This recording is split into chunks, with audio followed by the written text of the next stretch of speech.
Meu amado irmão, minha amada irmã, você já sentiu aquela tristeza insistente que surge e teima em permanecer? É um sentimento péssimo, não é? Pois bem, hoje vou falar um pouco sobre essa tristeza.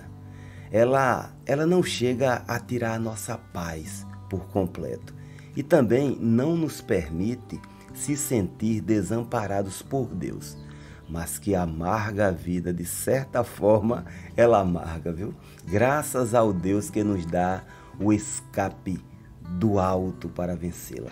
Eu vou ler no Salmo 102, os versículos do 1 até o 4. Vou ler na Bíblia Judaica completa, bem maltratadinha porque é lida, graças a Deus.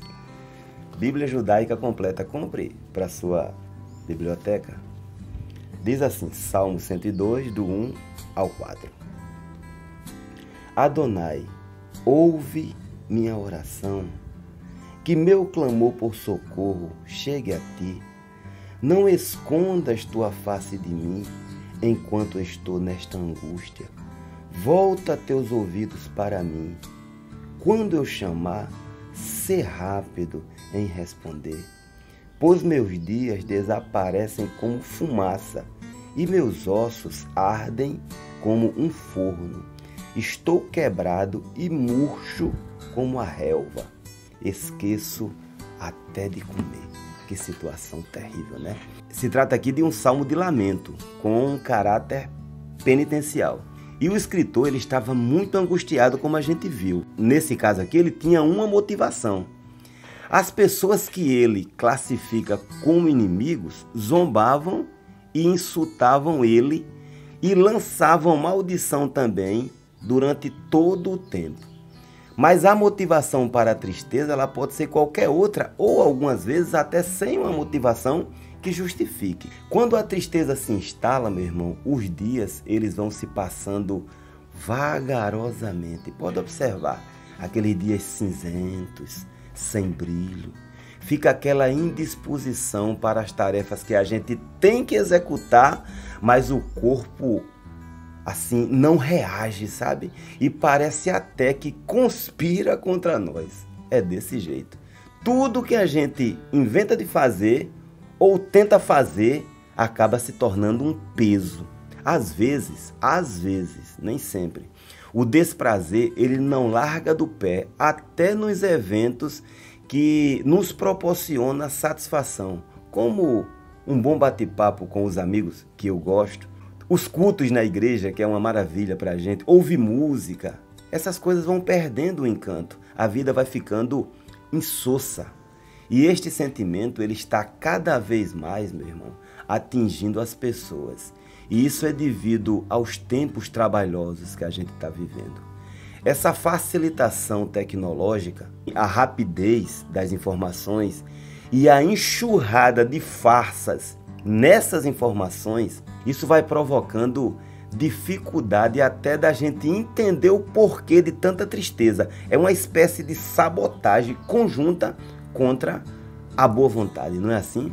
E esta sobrecarga de informações trágicas, me refiro, informações adulteradas, vai tornando a vida cada vez mais difícil.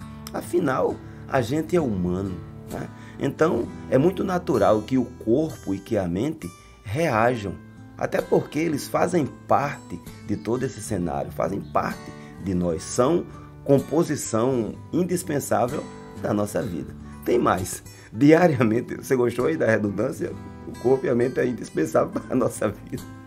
Tem mais, meu irmão. Diariamente e sem trégua, a nossa mente ela vai se encarregando de procurar aquelas situações dificultosas para o nosso viver. Pode observar, é a fraqueza da natureza humana. Isso é muito comum. Daí a necessidade da gente lidar habilmente com a mente, com a cachola. Por quê? Porque é dela que procedem as saídas da vida. Assim falou o sábio, né? Mesmo nas situações em que a pessoa se sente vendida, impotente, a misericórdia de Deus, preste bem atenção, mesmo ela quietinha, ela vai administrando a nossa mente. Ela vai elevando a autoestima e ativando o nosso bem-estar. Por isso que é muito importante eu e você não desistir, pois é assim, de repente, que tudo se aquieta, tudo toma uma outra dimensão. Deus põe a mão, pronto, cessa tudo. Confiemos nele. Glória a Deus. Não perca a esperança por dias melhores, entendeu? E não justifique essa tristeza usando a Bíblia. É assim mesmo. Pai contra filho, guerras, fomes, tudo bem. Mas essas revelações de Deus, da Bíblia, não é para eu e você se tornar apáticos ou vitimistas, entendeu? Não é para isso não. A oração dependente de Deus, você sabe disso, ela destrói toda a tristeza. A tristeza de dentro e as externas que vêm para querer nocautear a gente. É desse jeito. Mas a oração, ela tem esse poder. Mas se a oração nos pés do Senhor, você está orando, mas mesmo assim a tristeza fica ali insistindo, não se afasta, tenha certeza, meu irmão, tenha certeza, minha irmã, que você está na conchinha da mão de Deus, guardadinho, guardadinha. Deus está cuidando de você. Aguarde o desfecho. Não desista, não desista. Tem mais. Fases de tristezas, elas são excelentes oportunidades de crescimento. Você tem essa experiência.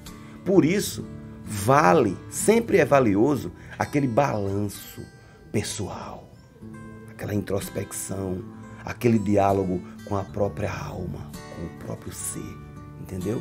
Isso vai ofertando recursos para a gente canalizar os sentimentos inconvenientes. A gente vai canalizando ele para o esgoto, para o não presta, vai para lá. Fato é, meu irmão, que com a graça, artigo definido, viu? A graça, com otimismo e vislumbrando, ainda que tudo esteja nevoento, e vislumbrando oportunidades que possam ser vividas, eu digo vividas e divididas, até porque todos nós temos com quem dividir, tanto o nosso melhor como o nosso pior. Essas coisas são terapêuticas, entendeu? Essa iniciativa, ela é saudável, salutar. Você sabe disso. Eu estou usando tanto, você sabe disso, né? Tomara que não fique um vício de linguagem. Agora, olhe só, meu irmão, a vida, ela seria uma monotonia até desastrosa, se não houvesse o equilíbrio. Esse equilíbrio, tristeza, alegria e tal, vai propiciando habilidade para a gente lidar com as situações adversas. É isso que chama-se maturidade. Pois é. Um exemplo lógico, que eu vou falar agora, mas que se a gente mergulhar no mar da tristeza, a gente acaba não atinando para isso. Pode ter certeza. A tristeza, ela dosada, é uma espécie de combustível para o bem-estar. Ela é o agente identificador dos sentimentos mais nobres, porque contrasta. E estes, por sua vez, acionam dispositivos que fazem essa diferenciação.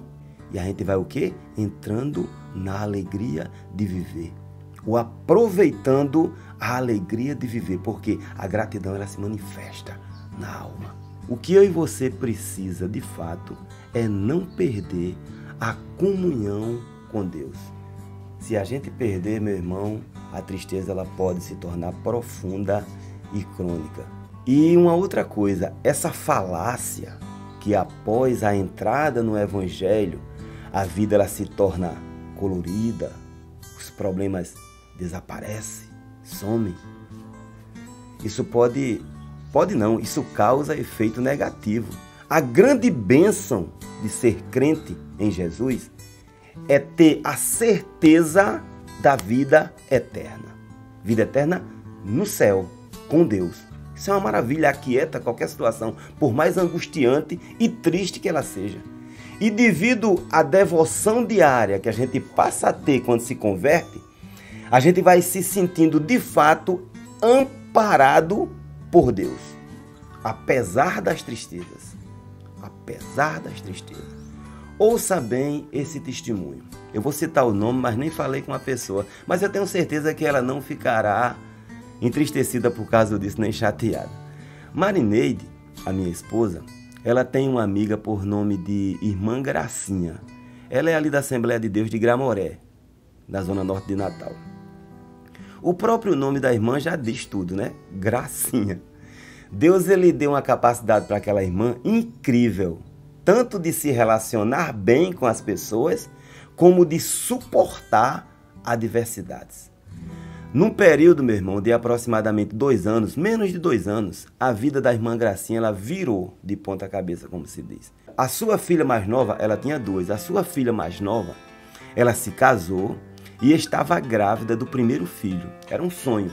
Mas, meu irmão, de repente, uma hemorragia levou aquela jovem para o hospital. Tudo estava no hospital sob controle, inclusive ela ligou para o pai, combinando o horário dele ir buscá-la. Pouco tempo depois dessa ligação, meu irmão, a irmã Gracinha ela recebeu a notícia do óbito inesperado da sua filha mais nova. Agora veja o dedo de Deus nesse negócio. A equipe médica falou que a menina, de repente, começou a falar coisas esquisitas, sem nexo, segundo eles. E apesar dos esforços, não evitaram a sua morte. A menina, meu irmão, morreu falando em línguas. Glória a Deus. Passaram-se poucos meses e o seu genro, casado com a sua filha mais velha, ele foi assassinado. Ele não era um homem errado, não, mas ele foi assassinado. E a irmã Gracinha viveu o sofrimento da sua filha junto com ela. Imagina aí. Poucos dias, essa sua filha mais velha, viúva, ela foi diagnosticada com um câncer super agressivo, meu irmão. E com pouquíssimo tempo, aquela jovem também faleceu. 2 filhas e um genro falecidos prematuramente. Tira um fino aí. Agora, veja o dedo de Deus nessa situação também. No meio daquela tristeza, da perda da sua segunda filha, o irmão Ribamar, o seu esposo, ele se converteu ao Evangelho após 32 anos de oração ininterrupta da irmã Gracinha. 32 anos, viu? Eu não vou exagerar, mas o irmão Ribamar, ele atuava do matutino à vigília, passando pelos círculos de oração e pelos cultos ao ar livre. Aqueles irmãos que tinham dificuldade de locomoção, o irmão Ribamar ele levava e trazia para os cultos. Aí, meu querido irmão, entra em cena um câncer também muito agressivo, que também ceifou a vida do irmão Ribamar, deixando a irmã Gracinha viúva, apenas com 2 netinhos. Essa enxurrada de episódios negativos não alterou a face graciosa daquela irmã. E ela nem sabe do que eu vou falar, mas a irmã Gracinha foi usada por Deus para reforçar o meu ânimo no maior embate da minha vida, quando eu tive um câncer no pulmão. Eu lembrava da postura dela e aquilo me enchia de alegria. Agora escute bem, as pessoas não devem ser sentenciadas por nós, por mim, nem por você, a reagir como a irmã Gracinha, porque cada um tem a sua estrutura pessoal, a sua forma de conduta no meio das aflições. A intensidade da tristeza que alguém possa sentir e o prazo de duração, nem eu, nem você tem autoridade para determinar. Uma outra coisa, olha, medir a fé do outro com base nas suas reações na fase das aflições. Ah, meu irmão, isso é imaturidade e ausência de misericórdia. E pode ser até uma coisa cruel. Fé é estilo virtuoso de vida. Nunca tire isso da cachola. Fé, meu irmão, é convicção da segurança em Deus. E não é tristeza que vai tirar isso, não. De forma alguma. Tristeza é um sentimento que todo ser humano é passivo dele. Outra coisa, fé é ter certeza que o impossível vai acontecer. E tudo isso que eu falei aí, conceituando fé, tudo isso é dom de Deus. Para encerrar esse nosso papo, você, meu irmão, que está vivendo a tristeza, ela se alojou lá de repente, e até já perdeu a esperança de sair desse estado. Tem situações que a gente se encontra assim. Deus, ele não esqueceu de você. Tudo vai passar. Amém?